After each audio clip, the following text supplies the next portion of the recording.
여러분 안녕하십니까? 5월 3일 월요일 뉴스투데이 강원입니다. 코로나19 화이자 백신 수급에 차질이 빚어지면서 강원도 내 시군마다 1차 접종을 전면 연기할 처지에 놓였습니다. 정부는 2차 접종을 우선 진행하고 1차 접종을 다시 시작한다고 하지만 주민들의 불안감은 쉽게 가라앉지 않고 있습니다. 박민기 기자가 취재했습니다. 이번 주부터 강원도 내 18개 예방접종센터마다 코로나19 1차 접종용 화이자 백신 공급이 중단됩니다.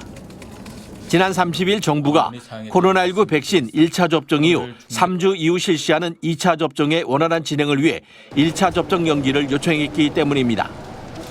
코로나19 백신 1차 접종에 동의서를 제출한 만 75세 이상 강원도민은 11만 7천여 명에 달하지만 백신 1차 접종률은 50.5%.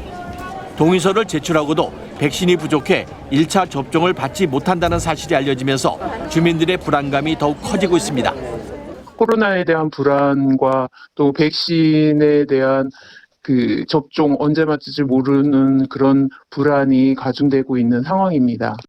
시군별 인구 비례에 따라 예방접종센터마다 사정은 다르지만 대부분 지난 27일 1,170여 명분을 접종할 수 있는 화이자 백신 기본 한 단위만 지급받은 게 전부입니다. 당초 일주일 단위로 추가 백신을 약속한 정부가 오는 4일 예정된 두 번째 화이자 백신 공급을 연기 통보함에 따라 예방접종 일정에 차질이 불가피한 실정입니다. 이번 주만 조금 그럴 것 같고 다음 주부터는 1차를 같이 놓으려고 하는데 또 그게 약 때문에. 화이자 백신 수급 차질은 다른 시군에 비해 만 75세 이상 주민에 대한 1차 접종을 늦게 시작한 화천과 홍천철원 등 일부 시군은 사정이 더욱 어렵습니다. 하지만 중대본은 백신 수급에는 문제가 없고 오는 6월 말까지 만 75세 이상 고령층에 대한 1차 접종을 마무리하겠다고 밝혔지만 불안감은 쉽게 가라앉지 않고 있습니다. MBC 뉴스 박민기입니다. 지난 2016년 부산에서 강원도 고성까지 동해안을 따라서 걷기길인 해파랑길이 개통됐습니다.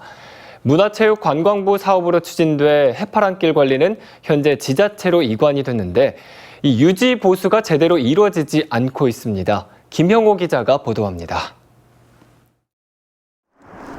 속초 장사항에서 고성 삼포 해변까지 이어지는 해파랑길 46코스.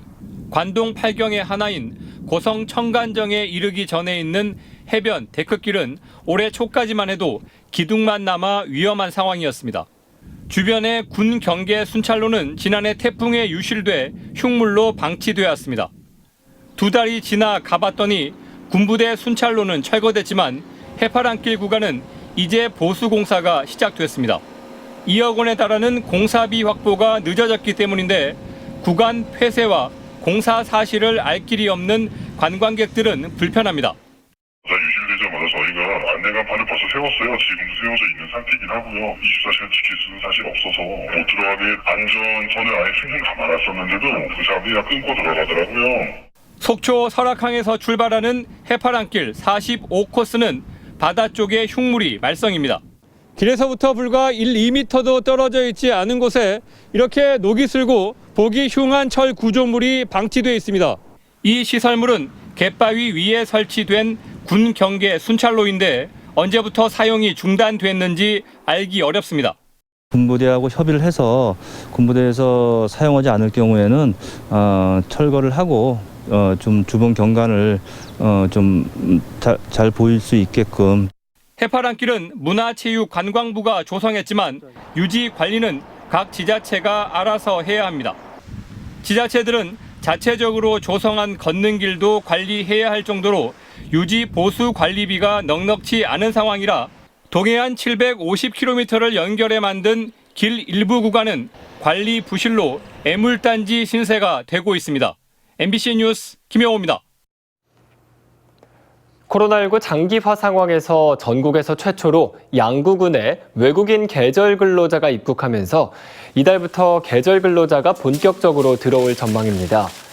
강원도는 지난달 29일 양구군 63명 입국을 시작으로 다음 달까지 홍천군과 화천군, 인제군의 우즈베키스탄 등 4개국에서 1,070여 명의 외국인 계절 근로자를 입국시킬 예정입니다.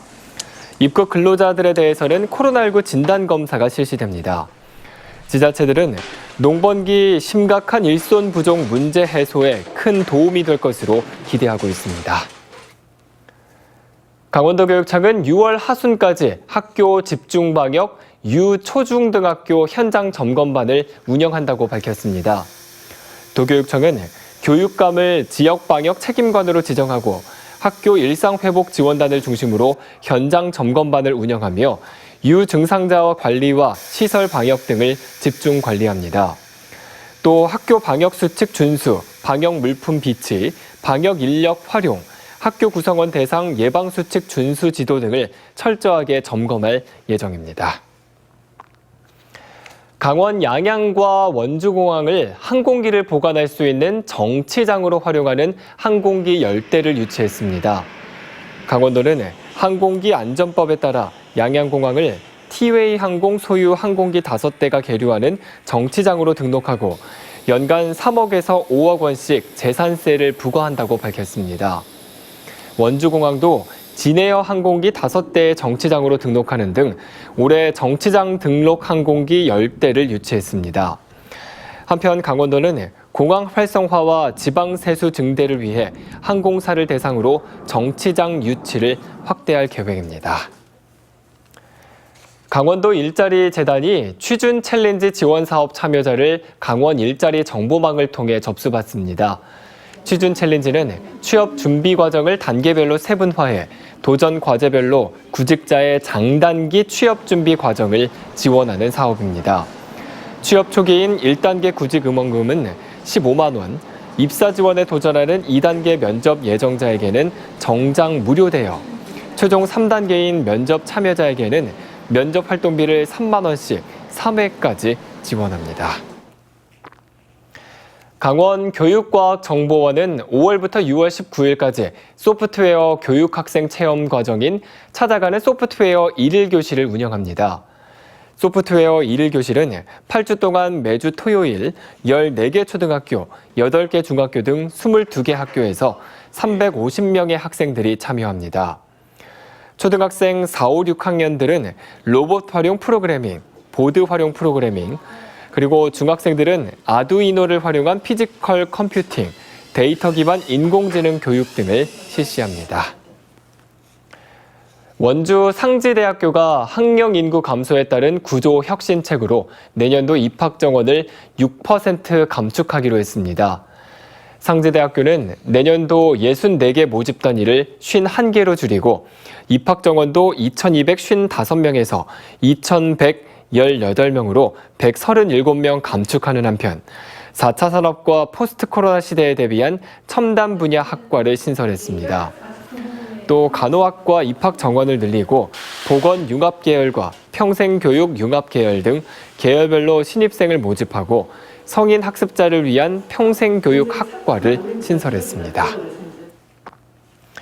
도박 빚을 갚으라고 독촉한 사람을 흉기로 찔러 다치게 한 60대 남성이 살인 미수 혐의로 실형을 선고받았습니다. 춘천지법 강릉지원 제2형사부는 지난 1월 지인 B씨와 함께 도박을 하다가 돈을 잃고 B씨에게서 빌린 돈을 갚으라는 독촉을 받자 이 사기 도박으로 의심해 흉기로 B씨를 다치게 한 64살 A씨에게 징역 4년을 선고했습니다. 재판부는 피고인이 피해자를 흉기로 3차례나 찔러 큰 부상을 입혔지만 30년 전 집행유예를 받은 것 외에는 벌금형을 초과하는 전과가 없는 점을 고려했다며 양형 이유를 밝혔습니다.